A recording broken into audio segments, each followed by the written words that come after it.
Eu não acreditava em coisas sobrenaturais. A lógica e a ciência sempre foram minhas companheiras, mas algo mudou quando me mudei para aquele apartamento antigo no centro da cidade.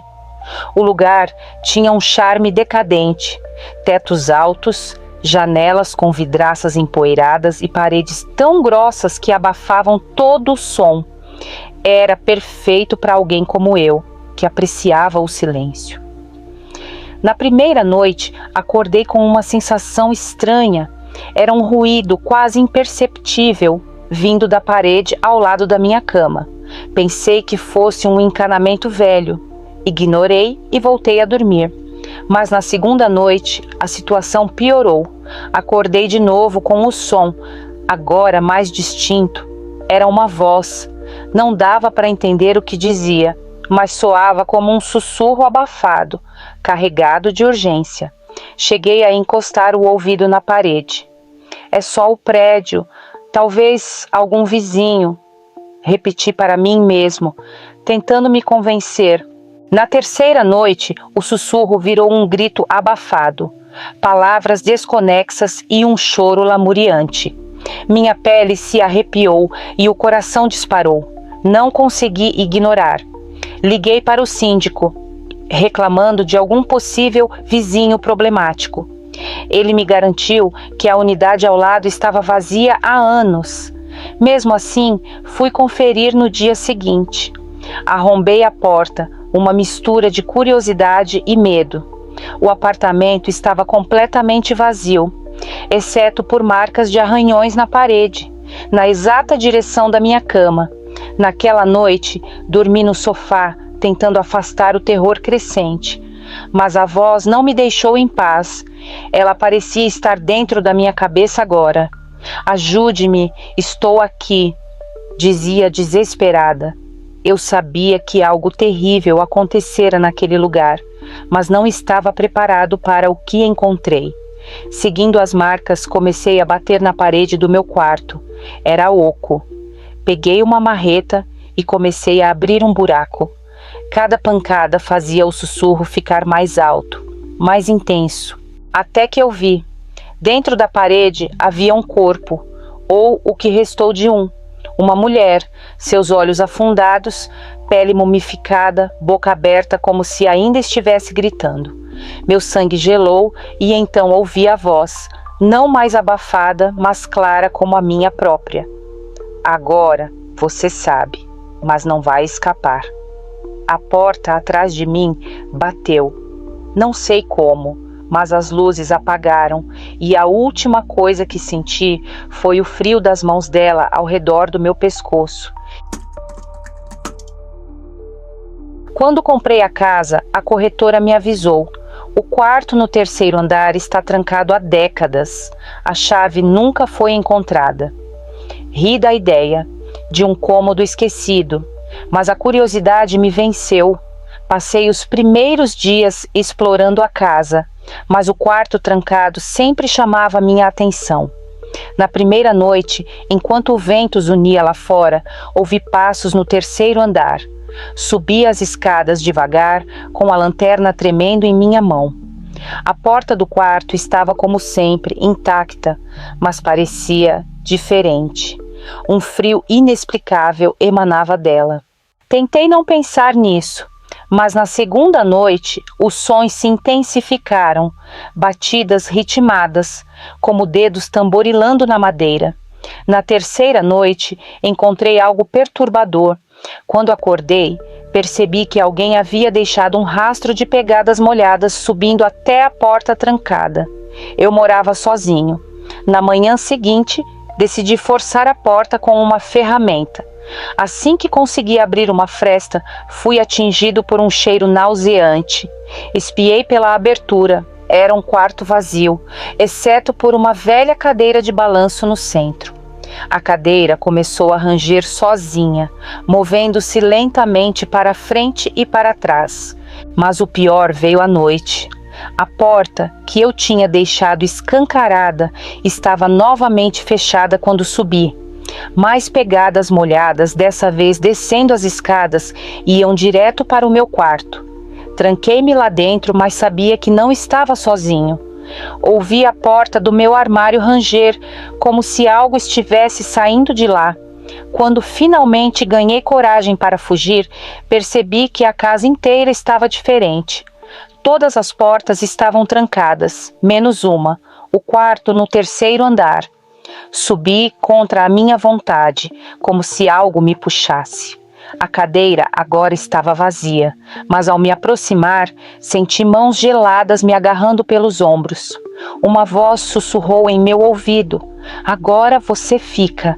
Desde então, quem passa pela casa vê uma luz fraca no terceiro andar e uma figura sentada na cadeira de balanço. Minha avó sempre me alertava para nunca passar perto do velho cemitério após o pôr do sol. Os mortos ouvem os sinos, ela dizia. Como toda criança teimosa, achei que era apenas uma história para me assustar. Foi só quando me tornei adulto e precisei cruzar o caminho por conta de um atalho que entendi o peso de suas palavras. Era uma noite de inverno, o céu escuro como tinta. A névoa rastejava no chão, escondendo as lápides como se o cemitério estivesse tentando engolir a paisagem ao redor. Quando passei pelo portão de ferro enferrujado, ouvi o som. Um sino distante, mas claro. Parei, confuso. Não havia capela ativa no local. Continuei andando, mas o som ficou mais alto, como se estivesse me seguindo. É só o vento, pensei, mas o som se transformou em algo mais macabro, como passos acompanhando o ritmo dos sinos. Acelerei, tentando ignorar o frio que subia pela espinha. Foi então que os sinos pararam abruptamente, e no silêncio que se seguiu, ouvi sussurros, vozes baixas e indistintas. Parei e olhei ao redor, o coração disparado. Em uma das lápides vi uma sombra alta e contorcida. Pisquei e ela havia sumido. No meio do cemitério, encontrei um sino antigo pendurado em uma árvore morta, o metal corroído e coberto de musgo. Sem vento, sem movimento. Mas ainda assim o sino oscilava levemente, emitindo um som quase imperceptível. Quando me virei para sair, percebi que não estava sozinho. Um cortejo de figuras pálidas e sem olhos caminhava lentamente entre as lápides, cada uma carregando uma pequena vela. Elas pararam ao meu lado, imóveis, como se me esperassem. Os sinos começaram a tocar de novo e as figuras se viraram para mim. Uma delas abriu a boca em um grito silencioso e minha visão escureceu. Quando acordei, estava fora do cemitério, mas algo havia mudado. O som dos sinos agora me acompanha onde quer que eu vá, e à noite vejo aquelas figuras de canto de olho, me observando. Minha mãe sempre dizia que heranças familiares carregam memórias. Por isso, quando ela me deu a velha máquina de costura de minha avó, aceitei de bom grado, mesmo que eu não soubesse costurar. A máquina era imponente, com uma base de ferro forjado e detalhes entalhados na madeira escura. Apesar da idade, o pedal ainda se movia com uma facilidade estranha, como se estivesse esperando alguém para usá-lo. Na primeira noite em que a trouxe para casa, acordei com o som do pedal, se movendo sozinho. Pensei que fosse minha imaginação ou algum desequilíbrio no piso. A máquina estava parada quando fui verificar, mas o ar ao redor dela parecia mais frio. Na segunda noite, o som voltou, mas dessa vez havia algo mais. Um leve murmúrio, como uma voz abafada, acompanhava o movimento do pedal. Quando entrei na sala, encontrei a agulha da máquina subindo e descendo sozinha, como se costurasse algo invisível. Tentei desligar o pedal, mas ele resistiu, quase como se a máquina estivesse viva. Na terceira noite, fui despertado por um grito. Corri para a sala e encontrei pedaços de tecido espalhados no chão. Não lembro de ter deixado nada ali, mas os panos estavam costurados em formas humanas. grotescas, incompletas, com costuras tortas que pareciam feitas com pressa. Foi então que vi uma sombra projetada na parede, esguia e curvada, costurando em silêncio. De manhã, tentei me livrar da máquina. Liguei para antiquários, mas ninguém queria levá-la. Dizem que essas coisas guardam os espíritos das pessoas que morreram enquanto costuravam, me explicou um deles. Ri, tentando ignorar o calafrio que percorreu minha espinha. Naquela noite, acordei com a sensação de algo tocando meu braço. Ao abrir os olhos, encontrei uma das formas costuradas no chão ao lado da minha cama. Ela havia se arrastado até lá, seus pontos frouxos formando uma boca aberta em um grito mudo. Agora a máquina nunca para. Mesmo quando eu a deixo sozinha, costura incessantemente. Suas criações começaram a tomar forma, mais perfeitas a cada dia. Uma delas até se parece comigo. Era uma viagem longa, mas eu queria evitar pedágios. Um amigo sugeriu um atalho, uma estrada secundária que cortava o caminho em horas.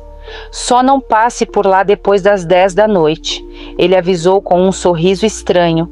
Ignorei a advertência. A estrada parecia deserta, ladeada por árvores altas que formavam túneis escuros. A sensação de isolamento era confortável, até que percebi algo estranho. Mesmo depois de horas dirigindo, a paisagem não mudava. Olhei para o GPS e percebi que o sinal estava perdido. Depois de mais algum tempo, vi algo ao longe, uma figura solitária andando no meio da estrada. Reduzi a velocidade, mas quando cheguei perto, a figura sumiu. Acelerei, tentando ignorar a sensação de que algo me observava. Mais adiante, a figura apareceu de novo. Desta vez, estava parada no acostamento, olhando diretamente para o carro. Seus olhos brilhavam como faróis, e sua boca se abriu em um sorriso distorcido. Agora estou aqui, dirigindo há horas, talvez dias. A gasolina nunca acaba, mas a estrada também não. Toda vez que vejo o relógio, ele marca exatamente 10:01 da noite. E sempre à distância vejo a figura me esperando. Esperamos que você tenha sentido o frio na espinha e o coração disparar com esses relatos aterrorizantes. Lembre-se, o medo muitas vezes vem de lugares desconhecidos, mas também pode estar mais perto do que imaginamos. Se você gostou, não se esqueça de deixar o seu like e compartilhar esse vídeo com os amigos, se tiver coragem. E claro, se você tem uma história que desafia a lógica, não hesite em nos enviar. Quem sabe ela não será a próxima a ser contada? Até o próximo vídeo, se você ainda tiver coragem de voltar.